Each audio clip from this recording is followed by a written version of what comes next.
But ಸ್ವಲ್ಪ ಹಿಂದಕ್ಕೆ ಹೋದ್ರೆ ಸರ್ ಈ ಕೃಷ್ಣ ಸಿನಿಮಾಗಳೆಲ್ಲ ಪ್ರಮೋಷನ್ನೇ ಮಾಡಿರಲಿಲ್ಲ ಅಲ್ವಾ ಆ ಟೈಮಲ್ಲಿ, ರಿಲೀಸ್ ಮಾಡಿದ್ರು ಅನ್ಸುತ್ತೆ. ಯಾವುದು ಕೃಷ್ಣ, ನನ್ನ ಕೆಲವು ಸಿನಿಮೆಲ್ಲ ಹಾಗೆ ಆಗಿದೆ. ಅದೇ ಒಂದು ಏರಿಯಾನ ಈಗಲೂ ನನಗೆ. ಇವಾಗ ಕೃಷ್ಣನೂ ಅಷ್ಟೇ, ನಂದು ಫಸ್ಟ್ ಪಿಕ್ಚರ್ ಫ್ರೆಂಡ್ಸ್ ಮಾಡಿದಾಗ ಕೂಡ ದೊಡ್ಡದಾಗಿ ಪಬ್ಲಿಸಿಟಿ ಮಾಡಿಲ್ಲ, ಥಿಯೇಟ್ರ್ಗಳು ಸಿಕ್ಕಿರಲಿಲ್ಲ. ಒಂದೇ ಒಂದು ಥಿಯೇಟ್ರಲ್ಲಿ ಇದು ಅನುಪಮ, ಈಗ ಮೊದಲು ಅಪರ್ಣ ಅಂತಿತ್ತು, ಅನುಪಮದಲ್ಲಿ ಹಾಕಿದ್ದು ಡೈಲಿ 4 ಶೋ ಅಂತ ಹಾಕಿದ್ರು. ಬಟ್ ಆ ಸಿನಿಮಾ ಓಪನಿಂಗ್ ಡೇದಿಂದ 1 ವಾರ ವಿತೌಟ್ ಗ್ಯಾಪ್ ಹೌಸ್ಫುಲ್ ಆಗಿತ್ತು ಅವಾಗ. ಆಮೇಲೆ ಎಲ್ಲ ಥಿಯೇಟ್ರು, ಪ್ರಸನ್ನ, ವೀರೇಶು, ಅಲ್ಲಿ ಇಲ್ಲಿ ಎಲ್ಲ ಆಮೇಲೆ ಸಿಕ್ಕಿದ ಥಿಯೇಟ್ರ್ಗಳೆಲ್ಲ ಹಾಕಿದ್ರು. ಫಸ್ಟ್ ಥಿಯೇಟ್ರೇ ಕೊಟ್ಟಿರಲಿಲ್ಲ ನಮಗೆ, ಎಲ್ಲ ಹೊಸಬರು, ಡೈರೆಕ್ಟ್ರು ನಾನು ಹೊಸಬ, ಆರ್ಟಿಸ್ಟು ಹೊಸಬರು, ಏನು ಅದರಲ್ಲಿ ಏನೋ ತಿರುಳಿರಲಿಲ್ಲ. ಹಾಗಾಗಿ ಈ ಸಿನಿಮಾ ಓಡಲ್ಲ ಅಂತ ನಮ್ಮ ಗಾಂಧಿನಗರದ ರಿಪೋರ್ಟ್ ಇತ್ತು.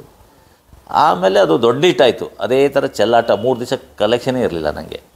ಅದ್ರ ಮುಂದೆ ಇದು ಸೇವಂತಿ ಅಂತ ಕಾಣುತ್ತೆ, ಅದು ಒಳ್ಳೆ ಕಲೆಕ್ಷನ್ ತೊಗೊಂಡು ನಯಸ್ನಾರಾಯಣ ದೊಡ್ಡ ಸಿನಿಮಾ ಇತ್ತು, ಅದು ಸೇಮ್ ಡೇಟ್ ರಿಲೀಸು. ಆಮೇಲೆ ನಮ್ಮದು 2 ಒಟ್ಟಿಗೆ ಬಂದು ಡಿಸ್ಟ್ರಿಬ್ಯೂಷನ್ ಅನೌನ್ಸ್ ಮಾಡಿಬಿಟ್ರು. ಈಗ ಅದ್ರ ಜೊತೆಲೇ ಬಂದುಬಿಡೋಣ ಅಂತ ಅವರು, ಅದು ಗೊತ್ತಿರಲಿಲ್ಲ ಮೊದಲು ಅದು ರಿಲೀಸ್ ಆಗುತ್ತಂತ ನಮಗೆ. ಆಮೇಲೆ ರಿಲೀಸ್ ಆಯಿತು. ಆಮೇಲೆ ನಮಗೆ 3 ದಿವಸದ ಮೇಲೆ ಕಲೆಕ್ಷನ್ ದೊಡ್ಡ ಮಟ್ಟದಲ್ಲಿ ಹೋಯ್ತು. ಹಾಕಿದ ಕಡೆ ಎಲ್ಲ 50 ಡೇಸ್ ಅದು ಆ್ಯಕ್ಚುಲಿ. ಸಣ್ಣ ಔಟ್ಸೈಡರ್ಸಲ್ಲೂ ಕೂಡ ಗಣೇಶ್ರಿಗೆ ಅವತ್ತು ಸ್ಟಾರ್ ಆಗಿದ್ದು ಅದೇ, ನೆಕ್ಸ್ಟ್ ಮುಂಗಾರು ಮಳೆಯಲ್ಲಿ ಗೋಲ್ಡನ್ ಸ್ಟಾರ್ ಆಗಿದ್ದು. ಹೌದು. ಅದೇ ಥರ ಕೃಷ್ಣ ಮಾಡಿದಾಗ ಮಾತ್ರ ನನಗೆ ಗಣೇಶ್ ಪಿಕ್ಚರ್ನಲ್ಲಿ ಬೆಳಗ್ಗೆ 7 ಗಂಟೆಗೆ ಮಾರ್ನಿಂಗ್ ಶೋ ಹೌಸ್ಫುಲ್ ಆಯಿತು. ಯಾಕಂದರೆ ಅವ್ರಿಗೆ ಕ್ರೇಜ್ ಆಗಿತ್ತು, ಆಲ್ರೆಡಿ ಮುಂಗಾರು ಮಳೆ ಕ್ರೇಜ್ ಇತ್ತಲ್ಲ. ಬೆಳಗ್ಗೆ 7 ಗಂಟೆಗೆಲ್ಲ 4 ಶೋನು ಫುಲ್ ಆಗಿಬಿಟ್ಟಿತ್ತು. ಅದೇ ಸಾಗರಲ್ಲಿ ಹಾಕಿದ್ದು ಆಲ್ ಶೋಸ್ ಫುಲ್. ನನಗೆ ಆಶ್ಚರ್ಯ, ನನ್ನ ಸಿನಿಮಾ ಆಲ್ ಶೋಸ್ ಫುಲ್ ಆಯಿತಾ ಅಂತ.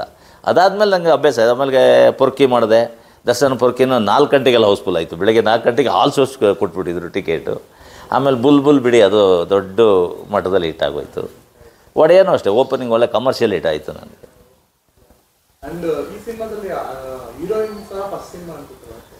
ಇಲ್ಲ, ಹೀರೋಯಿನ್ನು ನನಗೆ ನಾನು ಕಮಿಟ್ ಮಾಡಿದಾಗ ಫಸ್ಟ್ ಸಿನಿಮಾ. ಹೌದು, ಫಸ್ಟ್ ಸಿನಿಮಾ. ಈಗ ಅವರು ಆದಮೇಲೆ 2 ಸಿನಿಮಾ ಮಾಡಿದ್ರು. ಅದಕ್ಕಿಂತ ಮೊದಲೇ ಅದು ಪದವಿ ಪೂರ್ವ ಅಂತ ಏನೋ ಮೊದಲೇ ಕಮಿಟ್ ಆಗಿದ್ರಂತೆ. ಅದ್ರ ನಾನು ಒಬ್ಬಳು ಹೀರೋಯಿನ್ ಅಂತ. ಇದೇ ಫಸ್ಟ್ ಪಿಕ್ಚರು ಆವಾಗ. ಬಟ್ ನಾವು ಲೇಟ್ ಮಾಡೋದು, ಸ್ಕ್ರಿಪ್ಟು ಅದು ಇದೊಂದು ಟೋಟಲಿ ಲೇಟ್ ಆಯಿತು. ಅದ್ರ ಮಧ್ಯದಲ್ಲಿ ಮನದ ಕಡಲು ಅಂತ ಅದು ಬಂದು ರಿಲೀಸ್ ಆಯಿತು. ಬಟ್ ಇದರಲ್ಲಿ ಈ ಕತೆಗೆ ನನಗೆ ಅವಳು ಸೂಟು ಅಂತ ಅನ್ನಿಸ್ತು. ಫಿಕ್ಸ್ ಕನ್ನಡದ ಹುಡುಗಿ ಫಸ್ಟ್ ಟೈಮ್ ನಾನು ಇಂಟ್ರೊಡ್ಯೂಸ್ ಮಾಡೋಣ ಅಂತ ಮಾಡಿದ್ದೆ ಆ್ಯಕ್ಚುಲಿ.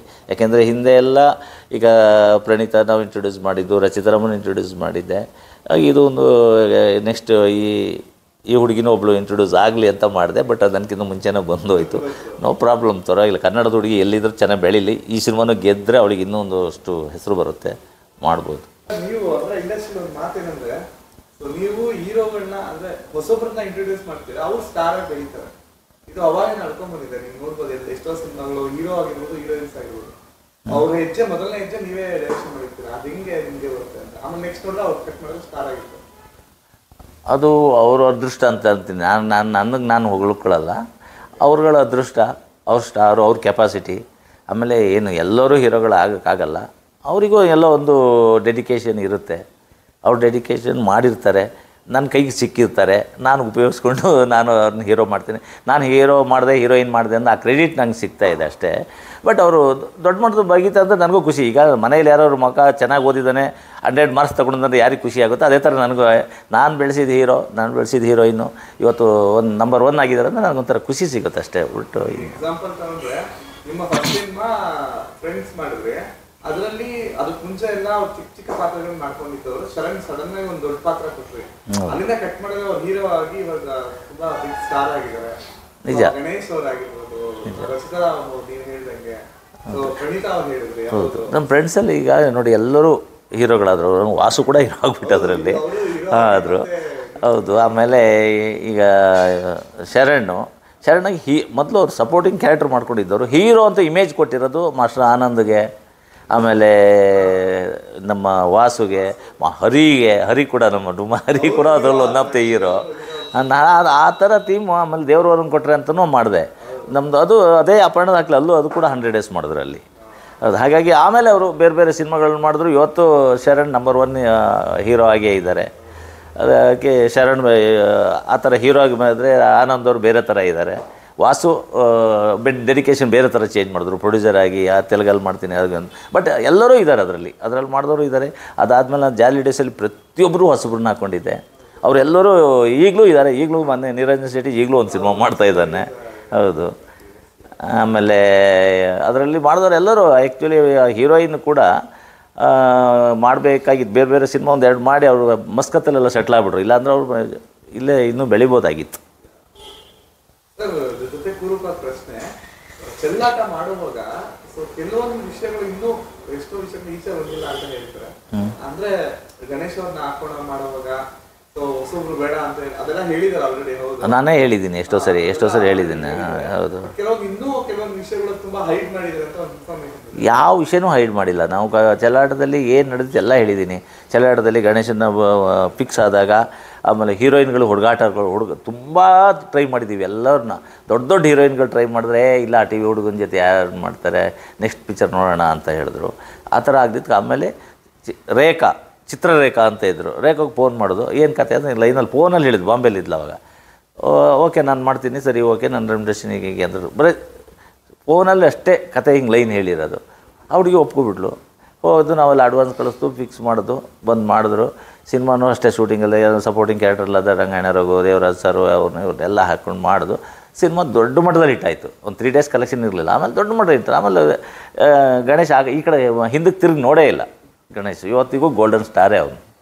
ನಾನು 3 ಸಿನಿಮಾ ಮಾಡಿದೆ. ಅದಾದಮೇಲೆ ಕೃಷ್ಣ ಮಾಡಿದೆ, ಅದು ದೊಡ್ಡ ಹಿಟ್ಟಾಯಿತು. ಆಮೇಲೆ ಸ್ವಂತ ಸಿನಿಮಾ ಗಣೇಶದ್ದು 25ನೇ ಸಿನಿಮಾ ನಾನೇ ಮಾಡಿದೆ, ಬುಗುರಿ ಅಂತೇಳಿ ಮಾಡಿದೆ. ಅದೊಂದು ಸ್ವಲ್ಪ ನನಗೆ ವರ್ಕೌಟ್ ಆಗಲಿಲ್ಲ, ಬಟ್ ನಾಟ್ ಬ್ಯಾಡ್. ಅಲ್ಲಿಂದ ಅಲ್ಲಿಗೆ ಆಯ್ತದು. ದೊಡ್ಡ ಪ್ರಾಫಿಟ್ ಅಂತ ನೋಡಿಲ್ಲ, ಓಕೆ ಅದಾಯಿತು. ಆಮೇಲೆ ಈಗ ನೋಡಿ ಅವರು ಇವತ್ತಿಗೂ ಗೋಲ್ಡನ್ ಸ್ಟಾರಾಗೇ ಇದ್ದಾರೆ ಅವರು. ನಂಗೆ ಖುಷಿ ಆಗುತ್ತೆ. ಈಗ ನಮ್ಮ ಗಣೇಶ್ ಇವತ್ತು ನನಗೆ ಎಲ್ಲೋದ್ರೂ ಹೇಳ್ತೀನಿ, ನಮ್ಮ ಗಣೇಶ್ ನೋಡಿ ಇವತ್ತಿಗೂ. ಬಟ್ ಒಳ್ಳೆ ಆರ್ಟಿಸ್ಟು. ಗಣೇಶನ ಬಗ್ಗೆ ನಾನು ಹೇಳಬೇಕು ಅಂದರೆ ತುಂಬ ವೆರಿ ಗುಡ್ ಆರ್ಟಿಸ್ಟ್. ಅವರು ಯಾವತ್ತು ಒಳ್ಳೆ ಪರ್ಫಾರ್ಮರ್. ಅವನಿಗೆ ಇನ್ನೂ ಒಳ್ಳೆ ಸಬ್ಜೆಕ್ಟ್ಗಳು ಸಿಕ್ಕಿದ್ರೆ ಇನ್ನೂ ನಿಂತ್ಕೊಳ್ತಾರೆ ಅವನು.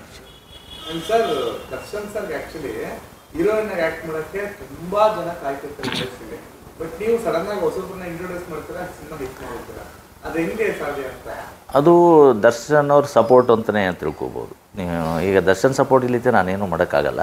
ಯಾಕೆಂದರೆ ಅವರು ದೊಡ್ಡ ಹೀರೋ ಅವರು. ಯಾಕೆಂದರೆ ಅವರು ಇವತ್ತು ನಮ್ಮ ಇಂಡಿಯಾ ಲೆವೆಲ್ ಹೀರೋ ಅವರು. ಅವರಿಗೆ ಯಾರನ್ನೂ ಹೀರೋಯಿನ್ ಹಾಕು ಅಂದರೂ ಯಾವುದೇ ಪ್ರೊಡ್ಯೂಸರ್ ಆದರೂ ಯಾರೇ ಡೈರೆಕ್ಟರ್ ಆದರೂ ಹಾಕ್ತಾರೆ.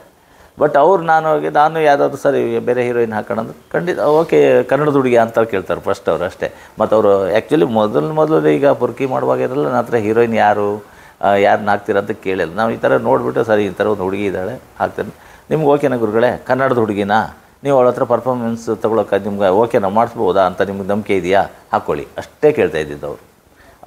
ಅದೇ ಥರ ಇಲ್ಲಾಂದ್ರೆ ನಾನು ಈಗ ರಚಿತಾರಾಮನಾಗಲಿ ಪ್ರಣೀತನಾಗಲಿ ನಾವು ಫಸ್ಟ್ ಹೀರೋಯಿನ್ ಇಂಟ್ರೊಡ್ಯೂಸ್ ಮಾಡೋಕ್ಕೆ ಆಗ್ತಾ ಇರಲಿಲ್ಲ. ಅವ್ರ ಸಪೋರ್ಟ್ ಇರೋದ್ರಿಂದ ಅವ್ರು ಒಪ್ಕೊಳ್ಳೋದ್ರಿಂದ ಧೈರ್ಯವಾಗಿ ಮಾಡಿದೆ. ಆಮೇಲೆ ಅವ್ರು ಫುಲ್ ಪರ್ಮಿಷನ್ ಕೊಟ್ಟಮೇಲೆ ನಾನು ಟಕ್ಕಂತ ಆಗಲಿಲ್ಲ ಅಂದರೆ ನಾಳೆ ಹೀರೋಯಿನ್ ಯಾರು ಸರಿ ಹಾಕಿಲ್ಲ, ರೀಶೂಟ್ ಮಾಡು, ಅದು ತೆಗೀರಿ, ಮತ್ತು ಹಾಕಿ ಬೇರೆ ಚೇಂಜ್ ಮಾಡಿ ಇವೆಲ್ಲ ಬರುತ್ತೆ. ಅವ್ರು ಆ ಥರ ಮಾಡೋದೇ ಇಲ್ಲ. ಬಂದಮೇಲೆ ಅವ್ರ ಕ್ಯಾರೆಕ್ಟರ್ ಎಷ್ಟು ಆ್ಯಕ್ಟ್ ಮಾಡಿದ್ರು ಹೋದರು. ನಾಳೆ ಇದೇನು ಪ್ರೋಗ್ರಾಮು, ಯಾರೇನು ಆರ್ಟಿಸ್ಟ್ ಹಾಕಿದಾರ ಏನೂ ಕೇಳಲ್ಲ ಅವ್ರು ಆ್ಯಕ್ಚುಲಿ ನಾನು ಸುಮಾರು ಸರಿ ಹೇಳಿದ್ದೀನಿ, ಅವರೊಬ್ಬರು ಡೈರೆಕ್ಟ್ರು ಹೀರೋ ಅಂತ.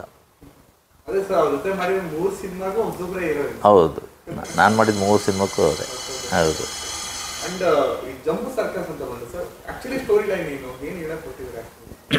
ಈಗ ಸಿನಿಮಾ ಈಗಾಗಲೇ ನಾಡ್ದು ರಿಲೀಸ್ ಆಗ್ತಿದೆ, ಫ್ರೈಡೇ 12th ಫ್ರೈಡೇ ರಿಲೀಸ್ ಆಗ್ತಾಯಿದೆ. ಈಗ ನಿಮಗೆಲ್ಲ ಟ್ರೈಲರು ಅದೆಲ್ಲ ಒಂಚೂರು ನೋಡಿದ್ರೆ ಒಂಚೂರು ನಿಮಗೆ ಆಗಿರ್ಬೋದು. ಇದು ಟೋಟಲಿ ಫ್ಯಾಮಿಲಿ ಎಂಟರ್ಟೈನರು. ಒಂದು ಫ್ರೆಂಡ್ಸ್ ಇದು ನಮ್ದು ಏನು ಅಂದರೆ ರೆಟ್ರೋದಲ್ಲಿ ಪಿಕ್ಚರ್ ಸ್ಟಾರ್ಟ್ ಆಗಿ ಮೆಟ್ರೋ ತನಕ, ಈಗಿರೋ ಮೆಟ್ರೋ ತನಕ ಲೈನ್ ಬರುತ್ತೆ. ಹಾಗೇನೆ ಅದೇ ಥರದ್ದು ಇಲ್ಲಿ ರವಿಶಂಕರ್ ಮತ್ತು ನಮ್ಮ ಅಚ್ಯುತಣ್ಣ ಅವರೆಲ್ಲ ಕಾಲೇಜ್ ಸ್ಟೂಡೆಂಟ್ ಕ್ಯಾರೆಕ್ಟರ್ಗಳಿಂದ ಹಿಡಿದು ಚಿಕ್ಕ ವಯಸ್ಸಿಂದ ಮಾಡಿದ್ದಾರೆ. ಚಿಕ್ಕ ಹುಡುಗರಾಗಿದ್ದಾಗಿಂದ ನಾವಿಬ್ಬರು ಒಟ್ಟಿಗೆ ಇರಬೇಕು, ನಾವಿಬ್ಬರು ಒಟ್ಟಿಗೆ ಓದಬೇಕು ಅಂತ. ಓದೋರು ಅವನು 25 ಮಾರ್ಕ್ಸ್ ತಂದರೆ ನಾನು 25 ತೊಗೋಬೇಕು, ಅವ್ರು 0 ತೊಗೊಂಡ್ರು ನಾನು 0ನೇ ತೊಗೊಳ್ತಾರೆ. ಆ ಥರ ಫ್ರೆಂಡ್ಶಿಪ್ ಇದ್ದವರು ಮದುವೆಗೆ ಅಂತ ಬಂದಾಗ ನಾವಿಬ್ಬರು ಒಂದೇ ದಿವಸ ಮದುವೆ ಆಗಬೇಕು ಅಂತ ಇಬ್ಬರು ಒಂದೇ ದಿವಸ ಮದುವೆ ಆಗ್ತಾರೆ. ಒಂದು ಹುಡುಗಿ ನೋಡಿ ಅವನಿಗೆ ಒಂದು ಲವ್ ಮಾಡಿದ್ರೆ ಇವನು ಅದೇ ಥರದ್ದು ನೋಡಿ ಒಂದೇ ದಿವಸ ಮದುವೆ ಆಗ್ತಾರೆ, ಒಟ್ಟಿಗೆ ಇರಬೇಕು ಅಂತ ನೋಡ್ತಾರೆ. ಆಮೇಲೆ ಹೆಂಡತಿಯರು ಬಂದ ಮೇಲೆ ಕಿರಿಕಿರಿಗಳು ಹೇಗೆ ಶುರು ಆಗುತ್ತೆ, ಆ ಗಲಾಟೆಗಳು ಶುರು ಆಗುತ್ತೆ. ಅದರಲ್ಲೇ ಜಂಬೂ ಸರ್ಕೋ ವಾರ್ಗಳು ಶುರು ಆಗೋದು, ಇಬ್ಬರಿಗೂ ಒಟ್ಟಿಗಿರೋದು ಸರಿಯಾಗಿದ್ದೀತಿ. ಅದ್ರ ಮಧ್ಯದಲ್ಲಿ ಮಕ್ಕಳು ಬಂದಮೇಲೆ ಮಕ್ಕಳನ್ನ ಯಾವ ಥರ ಬೆಳೆಸ್ತಾರೆ, ಮಕ್ಕಳುಗಳಿಂದ ಅವ್ರನ್ನ ಯಾವ ಥರ ಇವರು ಅಮ್ಮಂದರು ಯಾವ ಥರ ಚೇಂಜ್ ಮಾಡ್ತಾರೆ ಅದೆಲ್ಲ ಟೋಟಲಿ ನಾವು ಕಾಮಿಡಿಯಾಗಿ ಹೇಳ್ಕೊಬಂದಿದ್ದೀವಿ. ಎಲ್ಲ ಕಡೆನೂ ಜಾಸ್ತಿ ಫನ್ನೇ ಇರುತ್ತೆ ಎಲ್ಲ ಸಿನಿಮಾದಲ್ಲಿ. ಎಂಡಲ್ಲಿ ಒಂದು ಟ್ವಿಸ್ಟ್ ಕೊಡ್ತೀವಿ. ಈ ಜಂಬೂ ಸರ್ಕಸಲ್ಲಿ ಏನು ಟ್ವಿಸ್ಟು ಅನ್ನೋದೇ ನಮ್ಮದು ಇದರಲ್ಲಿ ಲಾಸ್ಟಿಗೆ ಸಸ್ಪೆನ್ಸ್ ಇರುತ್ತೆ, ಅದು ಸೆಂಟಿಮೆಂಟ್ಸ್ ಆಗಿರುತ್ತೆ ನಮ್ಮ ಸಿನಿಮಾದಲ್ಲಿ. ಸರ್ ಅಂಡ್ ಲೊಕೇಶನ್ ಎಲ್ಲ ಹಿಂಗೆ ಸರ್, ನಿಮ್ದು ಲೊಕೇಶನ್ ತುಂಬಾ ಚೆನ್ನಾಗಿರುತ್ತೆ ಸಿನಿಮಾಗಳಲ್ಲಿ, ಸಿನಿಮಾಟೋಗ್ರಫಿ ಲೊಕೇಶನ್ಸ್ ಈ ಸಿನಿಮಾದಲ್ಲಿ ಹೇಗಿರುತ್ತೆ? ನಾವು ಇದರಲ್ಲಿ ತುಂಬ ಲೊಕೇಶನ್ ಹೋಗಿಲ್ಲ, ಎಲ್ಲ ಜಾಸ್ತಿ ಬೆಂಗಳೂರಲ್ಲೇ ಶೂಟ್ ಮಾಡಿದ್ದೀನಿ. ಸಾಂಗ್ ಮಾತ್ರ ಚಿಕ್ಕಮಗಳೂರಲ್ಲಿ ಮಾಡಿ. ಚಿಕ್ಕಮಗಳೂರು ಕೂಡ ಎಲ್ಲರೂ ಅದೇ ಹೇಳ್ತಾರೆ, ಸರ್ ಊಟಿ ಥರ ತೆಗ್ದಿರಲ್ಲ ಸರ್ ಅಂತಾರೆ. ಸಾಂಗಲ್ಲಿ ಅದು ತುಂಬ ಮಳೆ ಬರ್ತಾಯಿತ್ತು ಆ ಟೈಮಲ್ಲಿ. ಒಂದು 2 ಶಾಟ್ ತೆಗಿಯೋದು ಒಡಬಂದು ಇದು ಹೊರಗಡೆ ಇದ್ಕೊಳ್ಳೋದು, ಆ ಥರ. ಪಾಪ ಹೀರೋಯಿನು ಅಂತ ಬಟ್ಟೆ ಥಂಡಿ ಆಗೋದು, ಕೊಡೆ ಇಟ್ಕೊಂಡಿರೋದು, ಏನಾದ್ರೂ ನೀವೆಲ್ಲ ಇದರಲ್ಲಿ ವರ್ಕಿಂಗ್ ಸ್ಟಿಲಲ್ಲೂ ನೋಡಿದ್ರೆ ಗೊತ್ತಾಗುತ್ತೆ. ಬಟ್ ತುಂಬ ಕಷ್ಟಪಟ್ಟು ಆ ಸಾಂಗ್ ಮಾಡಿದ್ದು ಹರ್ಷ ಮಾಸ್ಟ್ರು. ಎಲ್ಲದಕ್ಕೂ ನಮಗೆ ಇದರಲ್ಲಿ ಹರ್ಷ ಮಾಡಿದ್ದಾರೆ. ಪಾಪ ಅವರು ಬ್ಯುಸಿಯಾಗಿದ್ದರು ಡೈರೆಕ್ಷನಲ್ಲಿ, ಆದರೂ ನಮ್ಮ ಓಲ್ಡ್ ಟೀಮ್ ಅಂದ್ಕೊಂಡು ಅವರು ಎಲ್ಲ 3 ಸಾಂಗ್ನೂ ಅವರೇ ಕೊರಿಯೋಗ್ರಾಫ್ ಮಾಡಿದ್ರು. ಅದಕ್ಕೆ ಇವನು ರವಿವರ್ಮ ಕೂಡ ಫೈಟ್ ಮಾಸ್ಟರ್ ಅಷ್ಟೇ. ಅವರು ಬಾಂಬೆಲಿ ಯಾವುದೋ ಹಿಂದಿ ಮಾಡ್ತಾ ಹೋದ್ರು, ನಮ್ಮ ಪಿಕ್ಚರ್ ಬಂದು 2 ಫೈಟ್ ಮುಗಿಸ್ಕೊಡೋದು. ಇದರಲ್ಲಿ ಚಿಕ್ಕ ಸಿನಿಮಾ ಸಣ್ಣದಂತ ಸ್ಟಾರ್ಟ್ ಮಾಡಿದ್ದು, ಬಟ್ ಟೆಕ್ನಿಷಿಯನ್ ಎಲ್ಲ ಹೆವಿ ಆಗೋಯ್ತು. ಯಾಕೆಂದರೆ ನನ್ನ ರೆಗ್ಯುಲರ್ ಮಾಡೋರು ಬಂದರು. ಇದರಲ್ಲಿ ಮೊದಲನೇದಾಗಿ ಯಾರು ಚೇಂಜಸ್ ಅಂದರೆ, ಈಗ ಎಡಿಟ್ರ್ ಒಬ್ಬರು ಜಾನೇಶ್ ಅಂತ ಇದ್ದಾರೆ, ಅವ್ರು ಮಾತ್ರ ನನ್ನ ಫಸ್ಟ್ ಟೈಮ್ ನನ್ನ ಜೊತೆಯಲ್ಲಿ. ಹಾಗೆ ರಘು ನಿಡುವಳ್ಳಿ ಡೈಲಾಗು, ಅವ್ರು ತುಂಬ ಆಲ್ರೆಡಿ ಹೆಸರು ಮಾಡಿದರು ಕಾಮಿಡಿ ಸಿನಿಮಾ ಎಲ್ಲ, ತುಂಬ ಈಗ ಪಂಚ್ ಡೈಲಾಗ್ ಬರೆದು ಫೇಮಸ್ ಆಗಿದ್ದರು. ಸರಿ ಅಂತ ಅವರೊಬ್ಬರು ಹೊಸದಾಗಿ ಎಂಟ್ರಿ ಆದರು. ಹಾಗಾಗಿ ಇದರಲ್ಲಿ ನನಗೆ ಮತ್ತೆಲ್ಲ ನಮ್ಮ ಟೆಕ್ನಿಕ್, ಈ ಕ್ಯಾಮ್ರಾಮ್ಯಾನ್ಗಳ ಬಗ್ಗೆ ನಾನು ಹೇಳಂಗೇ ಇಲ್ಲ. ಯಾಕೆಂದರೆ ಎಮ್ ಡಿ ಶ್ರೀಧರ್ ಅಂದರೆ ಕೆ ಜೊತೆಲೇ ಇರ್ತಾರೆ ಅಂದ್ಕೊಂಡಿರ್ತಾರೆ. ಕೆ ಈಗೆಲ್ಲ ಆಲ್ಮೋಸ್ಟ್ ಕೆ ಇನ್ನೇನು ಅವ್ರು ಬ್ಯುಸಿ ಆಗಿದ್ದು ಬೇರೆ ಸಿನಿಮಾ ಮಾಡ್ತಿದ್ದಾರೆ ಅಂದರೆ ಮಾತ್ರ ನಮ್ಮ ಕೆ ಬದಲಿಗೆ ಬೇರೆಯವ್ರು ಬರೋದು. ಹಾಗೆ ಆ ಥರದ್ದಲ್ಲೂ ಒಂದು 5-6 ಸಿನಿಮಾ ಹಂಗಾಗಿದೆ ನಂದು. ಇದು ಕೃಷ್ಣ ಅಷ್ಟೇ, ಕೃಷ್ಣ ಚಂದ್ರು ಬಂದು ಮಾಡಿದ್ರು. ಆಮೇಲೆ ಸ್ಟೂಡೆಂಟ್ ಸಿನಿಮಾ ಬಂದು ರಮೇಶ್ ಬಾಬು. ಈ ಥರ ಒಂದಷ್ಟು ಚೇಂಜಸ್ ಆಯಿತು. ಮಿಕ್ಕಿ ಇವ್ರು ಫ್ರೀ ಇಲ್ಲ ಅಂದರೆ ಬೇರೆಯವ್ರು ಬರ್ತಾಯಿದ್ರು ಅಷ್ಟೇ. ಸರ್ ಇತ್ತೀಚೆಗೆ ಈ ಪೈಟ್ ಪ್ರೀಮಿಯರ್ ಎಲ್ಲ ಶುರುವಾಗಿದೆ ಪ್ರಮೋಷನ್ ಮುಂಚೆ. ಸಿನಿಮಾ ರಿಲೀಸ್ ಇರೋದ್ರಿಂದ ಅದಕ್ಕೆ ಮುಂಚೆ ಪೈಟ್ ಪ್ರೀಮಿಯರ್ ಮಾಡೋದು ಈಗೆಲ್ಲ ವಾಡಿಕೆ ಆಗಿದೆ.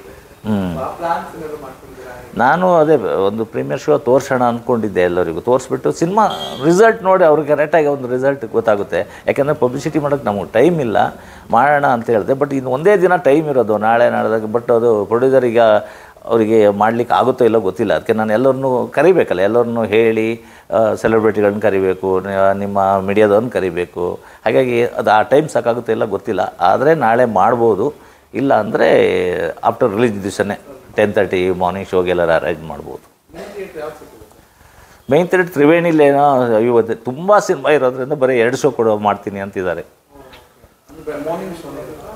ಮಾರ್ನಿಂಗ್ ಶೋ ಬಂದು ಮಾರ್ನಿಂಗ್ ಶೋ ಇಲ್ಲ, ಅಲ್ಲಿ 1:30 ಮತ್ತು 4:30 ಇರಬೇಕು. ಅದು ಇನ್ನೂ ಫಿಕ್ಸ್ ಡೇಟ್ ಅನೌನ್ಸ್ ಮಾಡಿಲ್ಲ. ಬಟ್ ಪ್ರಸನ್ನದಲ್ಲಿ 4:30 ಶೋ ಅಂತ ತೊಗೊಂಡಿದ್ದಾರೆ. ಆಮೇಲೆ ಮಾಲ್ಗಳೆಲ್ಲ ಮಾಲ್ಗಳಿರ್ತವೆ.